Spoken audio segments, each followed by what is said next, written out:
वाराणसी में निजी स्कूलों की मनमानी के खिलाफ वाराणसी जिला और महानगर कांग्रेस कमेटी ने राइफल क्लब सभागार के सामने जोरदार प्रदर्शन किया। ये प्रदर्शन मुख्य रूप से स्कूलों में अचानक और मनमाने ढंग से की जा रही फीस वृद्धि, कॉपी किताब के लिए एक ही दुकान को अधिकृत करने तथा साल भर की फीस एक मुश्त वसूलने जैसी समस्याओं के विरोध में किया गया। महानगर कांग्रेस अध्यक्ष राघवेंद्र चौबे ने कहा कि शिक्षा के नाम पर अभिभावकों का शोषण अब सहन नहीं किया जाएगा। उसी तरह स्टूडेंट पढ़ने जो गया है उसके इवेंट के नाम पे, ड्रेस के नाम पे हर वर्ष किताबें बदल कर हम मंच पे कहेंगे कि हम शिक्षा अनिवार्य शिक्षा कर दिए हैं, लेकिन फीस इतनी बढ़ा दिए गए। मैं बता रहा हूँ प्राइवेट स्कूलों साधारण से स्कूलों की फीस हजारों रुपए में है। 3000 4000 के नीचे फीस कम नहीं है। और जिसके 2 बच्चे 3 बच्चे पढ़ रहे हो तो कमर टूट जा रही है पढ़ाने में। शिक्षा सबको मिले, सोच के साथ यहाँ पर उत्तर प्रदेश की सांस्कृतिक और शिल्प विरासत को अंतर्राष्ट्रीय स्तर पर नई पहचान मिल रही है। प्रधानमंत्री नरेंद्र मोदी ने शुक्रवार को अपने वाराणसी दौरे के दौरान प्रदेश के 21 पारंपरिक उत्पादों को भौगोलिक संकेतक टैग का प्रमाण पत्र प्रदान किया। इस कार्यक्रम में न सिर्फ प्रदेश की विविधताओं को एक नई उड़ान दी, बल्कि योगी सरकार की एक जिला एक उत्पाद नीति की सफलता को भी रेखांकित किया। बनारसी तबला और भरवा मिर्च जैसे खास व्यंजन और कारीगरी अब वैश्विक मंच पर अपनी विशिष्ट पहचान के साथ चमक बिखेरेंगे। बता दें कि 77 जीआई उत्पादों के साथ उत्तर प्रदेश भारत में पहले स्थान पर है। इसमें भी अकेले 32 जीआई के साथ काशी क्षेत्र दुनिया का जीआई हब है। वाराणसी के दशाश्वमेध घाट स्थित शीतला माता मंदिर में 5 दिवसीय संगीत समारोह का शुक्रवार को उद्घाटन हुआ। ये कार्यक्रम 14 अप्रैल तक जारी रहेगा। इसमें कई नामी गायक और कलाकार अपनी प्रस्तुति देंगे। इस दौरान बड़ी संख्या में भक्तों के भी उपस्थित रहने की संभावना है। प्रधानमंत्री नरेंद्र मोदी के मेहंदीगंज में जनसभा को संबोधित करने के बाद जैसे ही उनका काफिला कार्यक्रम स्थल से रवाना हुआ, वहां का नजारा बदल गया। पीएम के जाते ही लोग मंच और आसपास लगे बैनर, झंडे, पोस्टर और यहां तक कि लकड़ी के कटआउट तक ले जाते नजर आए। कई लोग मंच के पास लगे पीएम मोदी के बड़े कटआउट को कंधों पर उठाकर अपने साथ ले गए, तो कुछ समर्थक भाजपा के बैनर को समेटते दिखे।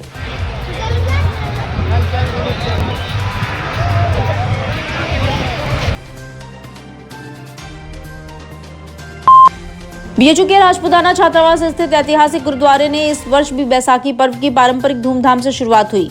3 दिवसीय श्री अखंड पाठ साहिब के आयोजन के साथ श्रद्धालुओं ने कीर्तन, अरदास और लंगर सेवा में भाग लेकर आध्यात्म और सामूहिकता का संदेश दिया। ये आयोजन कोई नया नहीं, बल्कि 1927 से लगातार होता चला आ रहा है।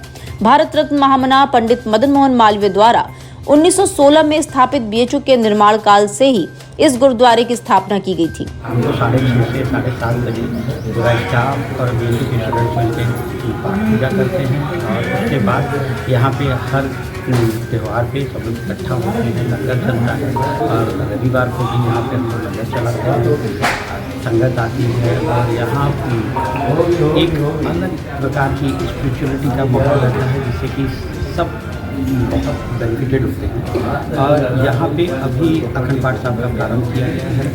ये अखंड पाठ साहब बैसाखी के उपलक्ष्य में कराया जा रहा है, जिसमें पूरी बीएचयू की साथ संगत इकट्ठी होकर कर रही है। ये आज से शुरू हुआ है 11 बजे से, जो परसों 13 तारीख को बैसाखी वाले दिन समाप्ति होगी इसकी सुबह 10:30 बजे। उसके बाद लंगर होगा, कीर्तन होगा और यहाँ पे हर साल इसी तरह इस साल भी बैसाखी का कार्यक्रम मनाया जा रहा है। महात्मा गांधी काशी विद्यापीठ से संबद्ध श्री हरिश्चंद्र स्नातकोत्तर महाविद्यालय वाराणसी के विधि विभाग में गहरी लापरवाही और प्रशासनिक उदासीनता के आरोप सामने आए हैं। छात्रों का कहना है कि वर्ष 1958 से संचालित इस विभाग में मूलभूत सुविधाएं वर्षों से उपलब्ध नहीं है और कॉलेज प्रशासन लगातार छात्रों की उपेक्षा कर रहा है। इसे लेकर छात्रों ने शुक्रवार को गेट पर जमकर प्रदर्शन किया। उन्होंने इस प्रकरण की जांच की मांग की। तो हमसे पता नहीं किस लिए 350 रुपए है कंप्यूटर लैब के नाम पर निकल आता है, लेकिन हम लोग कभी आज तक कंप्यूटर लैब की व्यवस्था नहीं ले पाए हैं। इसीलिए हम लोग कंप्यूटर लैब का मांग करते हैं। और जैसा कि आप जाकर देखेंगे सर, हमारे पैसा से गुरुजन है, गुरुजन को कुछ ऐसा बोलना नहीं चाहिए, लेकिन अपने विभाग को चमका कर रखते हैं, लेकिन छात्रों को कोई ऐसी व्यवस्था नहीं देते कि जैसे छात्र आगे का विकास कर सके। कंप्यूटर लैब नहीं देते हैं और बार काउंसिल से वो मांग करते हैं कि हमारे यहाँ इतने छात्र हैं, लेकिन वो बार काउंसिल के आने के बाद मुटकोट दिखाते हैं, कंप्यूटर लैब दिखाते हैं, लेकिन बार काउंसिल के नियम में है कि एक बॉयज़ का कॉमन रूम होना चाहिए, गर्ल्स का कॉमन रूम होना चाहिए, कंप्यूटर लैब होना चाहिए, मुटकोट होना चाहिए। ऐसी कोई व्यवस्था हम लोग को नहीं दी जाती है। इसके मांग के लिए हम लोग यहाँ धरने पर बैठे हैं और जब तक हम लोग का मांग पूर्ण नहीं होगा ये धरना चलता रहेगा। ऐसा क्या करना पड़ गया कि आपको अपनी सरकार में ही धरने पे बैठना पड़ गया? नहीं, हमारी सरकार से कोई लड़ाई नहीं, हमारी लड़ाई कॉलेज प्रशासन से, क्योंकि हम कॉलेज को फीस देते हैं। हम फीस लाइब्रेरी के नाम पर देते हैं। आप जाकर देखेंगे तो वाचनालय के नाम पर हम 35 रुपये पर छात्र, 1000 छात्र छात्राएं LLB विधि विभाग में हैं, लेकिन आप जाकर वाचनालय का हाल देखेंगे तो उसमें धूल जमा हुआ है, कोई लड़का वहाँ बैठने नहीं जाता। इसमें गलती कॉलेज शासन की, कॉलेज प्रशासन की है। सादगी, श्रद्धा और भावनात्मकता के वातावरण में शुक्रवार को उत्तर प्रदेश के मुख्यमंत्री योगी आदित्यनाथ ने सुहेल देव, भारतीय समाज पार्टी के राष्ट्रीय अध्यक्ष व प्रदेश सरकार में कैबिनेट मंत्री ओम प्रकाश राजभर की मां पार्वती देवी की प्रथम पुण्यतिथि पर उन्हें श्रद्धांजलि अर्पित की। पिंडरा ब्लॉक अंतर्गत फतेहपुर गांव स्थित राजभर परिवार के पैतृक आवास पर मुख्यमंत्री ने पहुंचकर संवेदना व्यक्त की। प्रधानमंत्री नरेंद्र मोदी के महाकुंभ के बाद पहली बार काशी आगमन पर मुख्यमंत्री योगी आदित्यनाथ ने शुक्रवार को उनका गर्मजोशी से स्वागत किया और आभार भी प्रकट किया। उन्होंने कहा कि बीते 11 वर्षों में प्रधानमंत्री के नेतृत्व में काशी का जितना व्यापक विकास हुआ है वो अद्वितीय है। उन्होंने कहा कि अब ये नई काशी देश भर में श्रद्धालुओं को आकर्षित कर रही है। मुख्यमंत्री ने कहा कि काशी कभी सकरी गलियों और जाम के लिए जानी जाती थी, लेकिन अब ये आधुनिक सुविधाओं से युक्त एक आदर्श धार्मिक, शैक्षिक और पर्यटन नगरी बन चुकी है। शिक्षा, स्वास्थ्य, पर्यटन और कनेक्टिविटी जैसे क्षेत्रों में यहाँ 50 करोड़ रुपए से अधिक की परियोजनाएं आई हैं। सबकी करतल ध्वनि के प्रणाम के साथ वाराणसी की रजिस्टर्ड GI कास्ट कला से निर्मित ये कमल छतरी माननीय प्रधानमंत्री जी को माननीय मुख्यमंत्री जी भेंट करते हुए सादर अभिनंदन, स्वागत और वंदन। ये कमल छतरी कास्ट कला का अप्रतिम उदाहरण।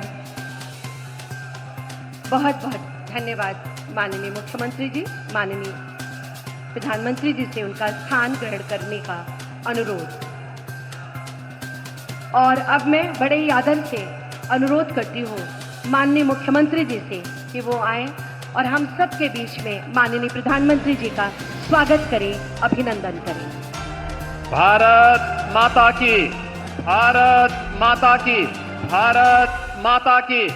आदरणीय प्रधानमंत्री जी, प्रदेश की माननीय राज्यपाल माननीय श्रीमती आनंदीबेन पटेल जी, उत्तर प्रदेश सरकार में मंत्रिमंडल के मेरे वरिष्ठ सहयोगी उप मुख्यमंत्री श्री केशव प्रसाद मौर्य जी, उप मुख्यमंत्री श्री ब्रजेश पाठक जी, गुजरात विधानसभा के माननीय अध्यक्ष श्री शंकर भाई चौधरी जी, भारतीय जनता पार्टी के प्रदेश के अध्यक्ष चौधरी भूपेंद्र सिंह जी, उत्तर प्रदेश सरकार में मंत्रिमंडल के मेरे सभी सहयोगीगण, माननीय जनप्रतिनिधिगण, काशी के सभी उपस्थित बहन और भाइयों, आज काशी के लोकप्रिय सांसद, देश के यशस्वी प्रधानमंत्री जी का काशी में आगमन के अवसर पर मैं आप सभी काशी वासियों की ओर से, प्रदेश वासियों की ओर से आदरणीय प्रधानमंत्री जी का हृदय से स्वागत करता हूं, अभिनंदन करता हूं।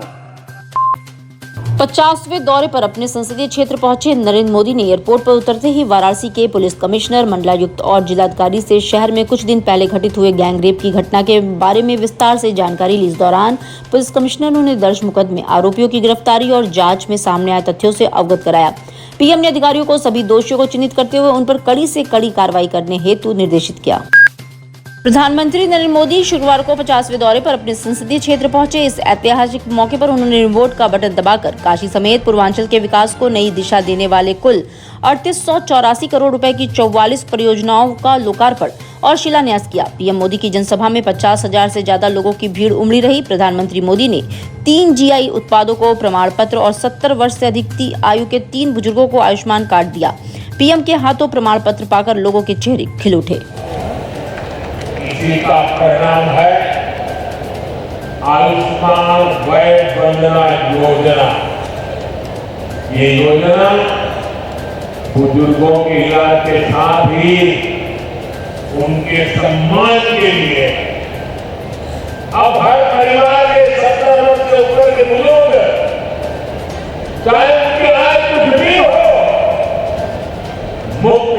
के हकदार हैं। वाराणसी में